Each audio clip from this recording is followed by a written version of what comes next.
But there is one piece of legislation that's getting a lot of attention and support on both sides of the aisle, something that it would be great if you could get behind, and it was just introduced yesterday, and the number is 1207, and what it is going to do and can do is to audit the Federal Reserve. At least we can find out what they're doing.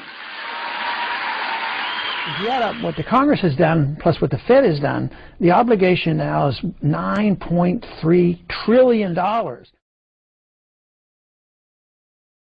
And quite a few of those trillions, matter of fact, most of that has come from the Fed. And of course, we're not allowed to find out exactly what the Fed is doing. We have enough trouble figuring out what the Treasury is doing, let alone the Fed. The law says that the GAO has the right to audit the Federal Reserve, except for A, B, C, D, and E, and that's everything that they do. So by law, they are prohibited.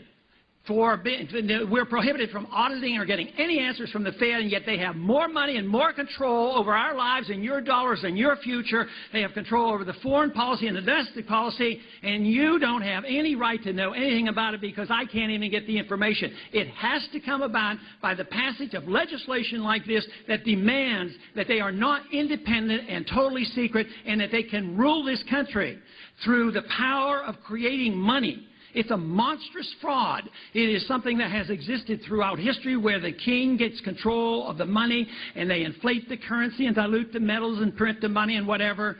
But it has to stop. And if we don't, believe me, this thing will get much worse. So this, to me, is a major step in the right direction. Ultimately, where we really need some supervision and some earmarks are the trillions of dollars spent by the Federal Reserve. They get to create their money out of thin air and spend it. They have no responsibility to tell us anything. Under the law, they're excluded from telling us where and what they do. So we neglect telling the Treasury how to spend TARP money, and then we complain about how they do it. But just think literally, the Treasury is minuscule compared to what the Federal Reserve does. The Treasury gets hundreds of billions, which is huge, of course, and then we neglect to talk about the Federal Reserve, where they're creating money out of thin air and supporting all their friends and taking care of certain banks and certain corporations.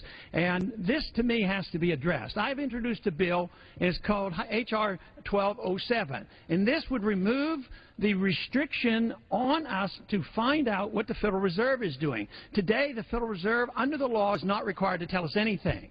So all my bill does is remove this restriction and say, look, the Federal Reserve, you have a lot of power, you have too much power, you're spending a lot of money, you're taking care of people that we have no idea what you're doing. We in the Congress have a responsibility to know exactly what you're doing. This bill, H.R. 1207, will allow us, for once and for all, to have some supervision of the Federal Reserve. Today, I believe that you will soon be introducing legislation. On the floor, you asked me and all the members, both Republican and Democrat, to join you in this legislation dealing with the Federal Reserve. Would you maybe explain that to the viewers, because you will be introducing this soon, I think? Yeah, well, matter of fact, I did get a chance after we talked, and I appreciate your support on this bill.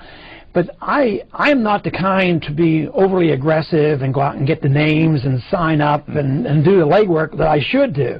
But while we were sitting there, it was rather amazing. You and I were talking, and before I knew it, I had 12 signatures on, which is pretty good when I didn't even get off my chair.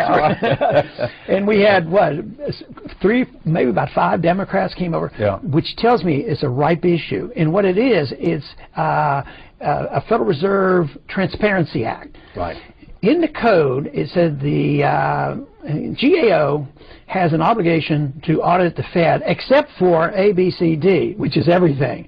So under the law, we're not even allowed to get any answers from the Federal Reserve. So this isn't dealing with returning to the gold standard and then these major moves. This is just saying, do we have a right to know? And this is ripe.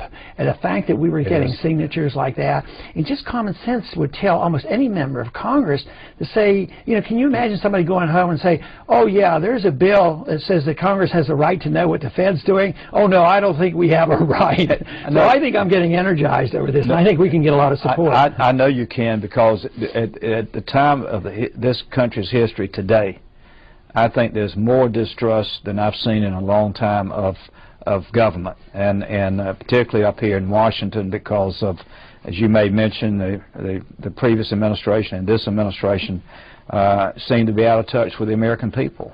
They really do, and the fact that the Federal Reserve has so much power and influence, and yet members of Congress, the American people, can't ask them a question. It's crazy. I think I could make the case for saying that the chairman of the Federal Reserve Board is more powerful than our president. When you think he can control trillions of dollars without appropriation, he's certainly more powerful than the Congress. We're over there. We think we're important voting on an $800 billion package, but he can go and create $3 trillion and not even tell us.